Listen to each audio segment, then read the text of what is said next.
I think we all know what happened in March. A storm hit. Um, this was probably one of the hardest days in my life. But it was somewhat anticipated because, Abdullah would do a great job on marketing on Facebook and Instagram, and he would just say, "Oh, how many people do you need?" 15, 20, and then 15, 20 people would book to show up for a class.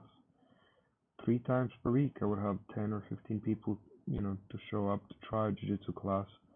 Most of them would not even show up. Like 2 people would show up, but 15 would book to come. And I knew something was up, and I think that by that time people were a little afraid.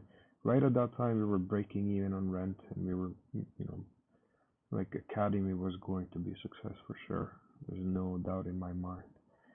But when I, heard that they were shutting down schools, I'm like, okay, this is not gonna go away easy. And knowing at that time that it was going to be serious, I was ready to shut down. I wasn't gonna spend the emergency funds just to, lose that money and have no chance of restarting. So then this is after we finished with the academy. Within about maybe, it was late. Most people don't understand that in a commercial lease, it's a one-way lease. It's always to protect the landlord, not you, not the business, unless you're like Tim Hortons or McDonald's or something. And when when something like this happens, you also want to judge the personality and character of your landlord and if you want to take a risk or not. And at this time, almost everybody who I talk to, they almost universally, oh, just buy some time, pay the rent and see what happens in a month. There's only one guy, Joseph Haji Baba, works. He owns and runs a company that produces rebars. I knew like to become a successful like that, you have to have certain skill set. And I've talked to so many people. It's not just him, but everybody. And then he sort of laid it out for me. Just get the emotions out, put the logic together, do the cost benefit analysis, and see if you're at the last chunk of money, then you can risk it. But if you got a bunch of money sitting, then sure, buy yourself a time. And it was a no-brainer. For one, landlords pulled few strings before. He wouldn't pay my real estate agent full price, so then I had to, pinch in a couple of $1,000.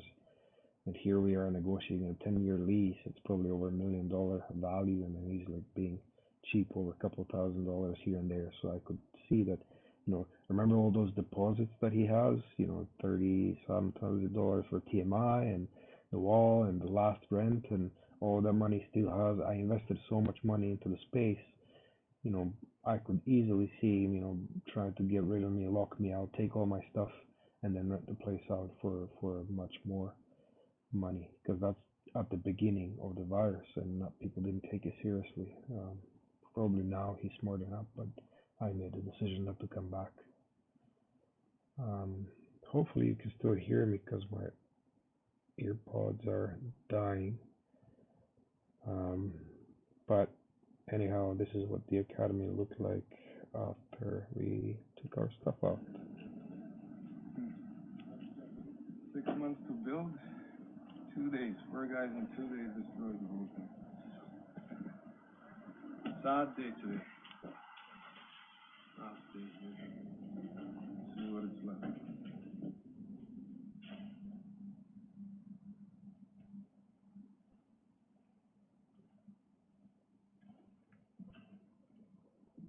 My fishing boat.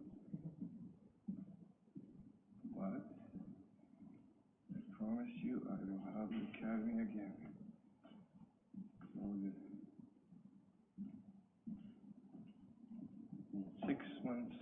the virus is gone. Mark my words. The whole thing is destroyed. Nothing here left.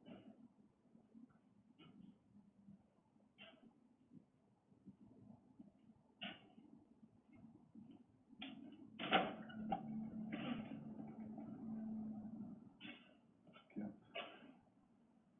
That's it.